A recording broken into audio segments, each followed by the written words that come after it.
creatives, this is just a weekly check-in right before my wedding anniversary, which is this Friday. And I had just posted a video today about True Laundry Detergent, telling 2 truths and a lie about my wedding. And go check out that video and then come back here. Oh wait. Alright, now that you checked out this video, we're going to talk about what was true and what was false in that video, and let me know in the comments below if you were right. Alright, so I did have my wedding in 2018. No, 19.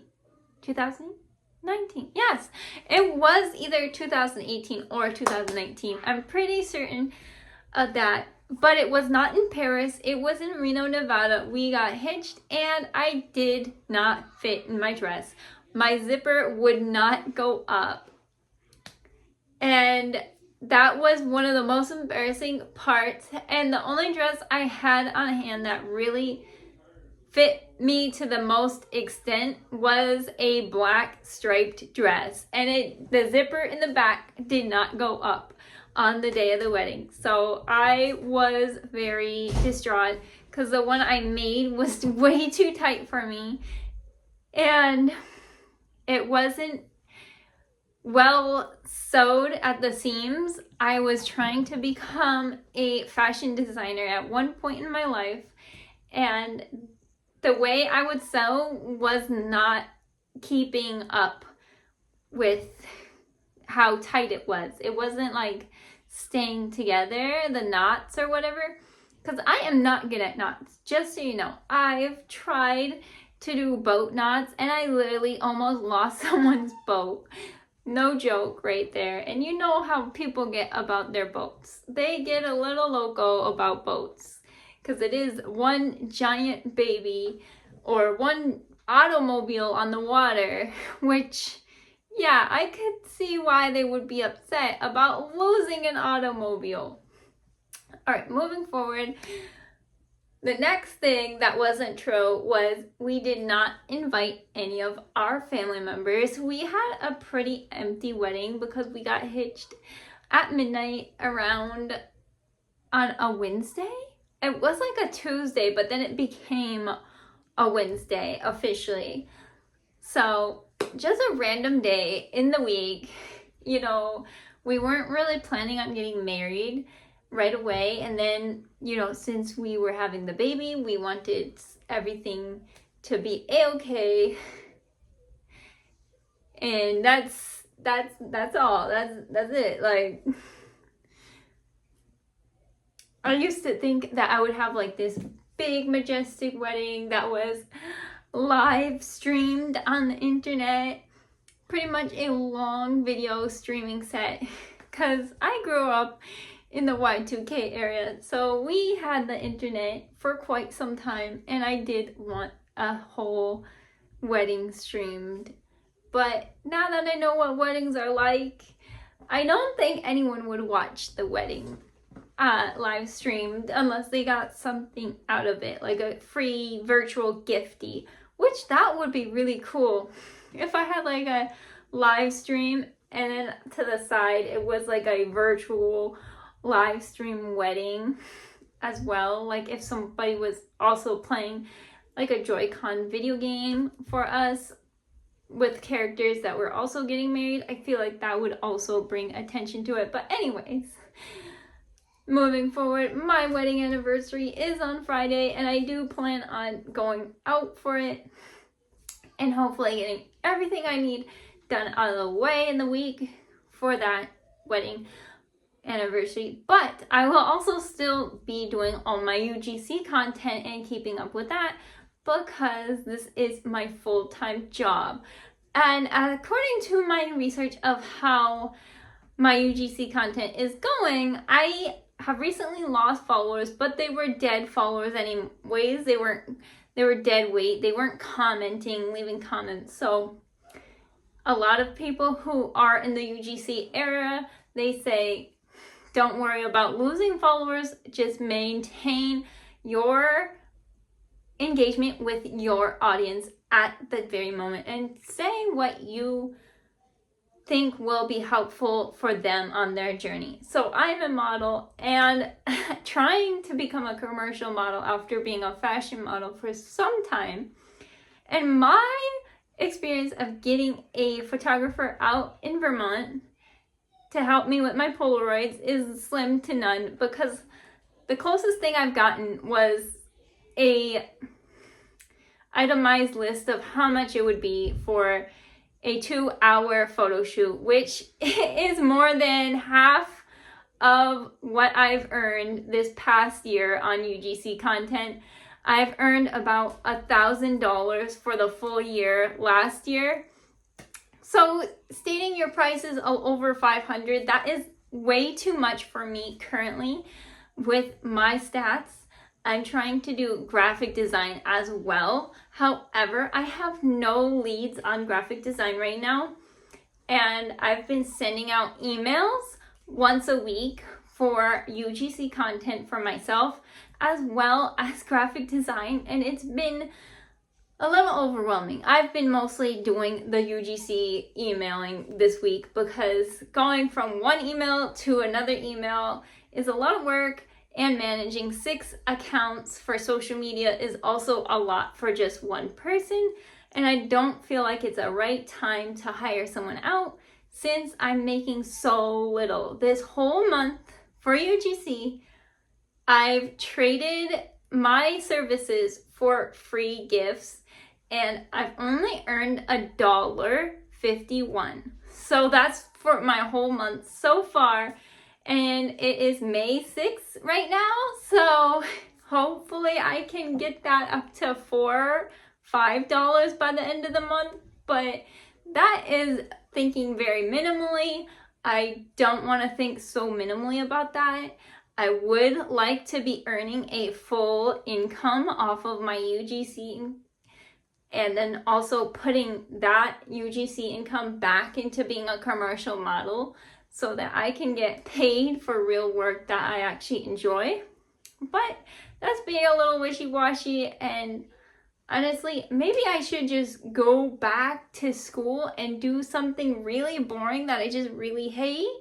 Or should I just keep trying this unbelievable commercial modeling job that I might just have to move to New York City to do? Because at this point, working in Vermont is not very sustainable for me. And also, the most I've ever made for modeling was about $70.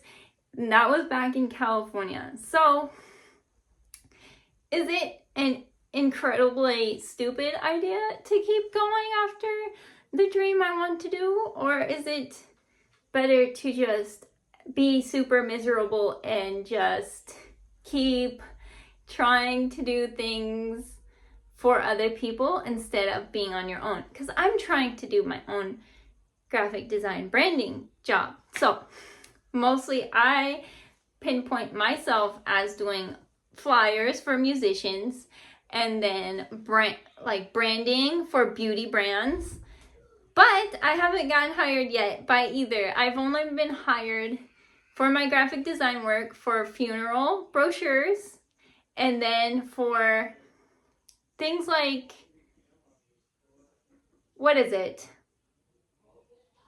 There was other things like, man, now I'm blanking out. There was another thing. Oh, it was a logo for somebody's basketball nonprofit. It was about $50 I was given for that. So basically my rates that I've actually been given was $50 to $75, and the rates that I've been given by photographers to help me with my Polaroids is anywhere from $500 to $1,800 just for 1 2-hour shoot. And it's exhilarating but very upsetting to me, because I've never made that amount in my creative career in my life. And I'm almost 32. So feel like I'm at a dead-end job. I feel like I'm stuck in Vermont where I really hate it. And it's just super miserable. It's my wedding anniversary coming up, so I'd like something nice to happen. But it just feels so draining to send out emails every week, and it's not feeling like a sustainable career to me because not a lot's coming out from it. And personally, I'm not a very good negotiator. If somebody says they want me to work for less, I usually work for less. So I do need tips on that. If somebody has a YouTuber to follow below, let me know. Comment, tag them so I can follow them and watch their journey, because I would love to listen to another YouTuber or a podcaster that talks about that if that's their specialty. Okay? Because right now I'm just vlogging my own stressful journey and hopefully getting all this anxiety out before my wedding anniversary so that I can just not worry as much about the finances being so draining on my life. Because I am literally, Vermont has made me poorer. I was so much more wealthier living in California than in Vermont. Vermont has literally drained my savings, and I want out. I cannot continue living in Vermont. It is not financially stable. It's not enjoyable. I can't even walk to a store nearby. I'm in rural Vermont, so it's like not used to this. There's no photographers that I can literally work with. 5, I miss all the photographers I used to work with, and I feel rather lucky to have worked with them for the price I did, because a lot of times we just collaborated and we traded photo for photo, work for work.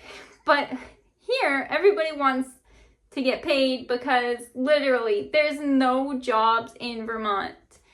There's nothing unless you are in the healthcare sector. And even then, it's very specific to what your career is. And you'll probably be miserable here because it's pretty freaking miserable for someone like me. So if you're a creative, not a very creative and media-based state, I would say that it's more of an agriculture, meat-eating state where they do not like people who are vegans. They also just don't like uniqueness. They like people who are very plain and bland. Like, I see people walking on the street and they're just in a beige sweater and jeans, and they don't even have their hair done or their makeup. It's like the one time I did see someone walking in Burlington and they were all dressed so wonderfully, like graffiti sweater with some BOGO jeans, like lovely. They were dressed so nice. I complimented them, and I'm pretty sure they're from New York City. That's just how it goes, right? But anyways, that is where I'm at now. $1.50 for this month, and my bills just keep coming in. So we'll see. We'll see if I make more money. I did get one brand to come and give me some coupons, so hopefully they come in, and I got like a free little product in trade for my work, because product also can accumulate to monetary value in my mind, because that's saving me money on my grocery bill. So bye. I hope you have a wonderful day, and hopefully your week gets a lot better than mine.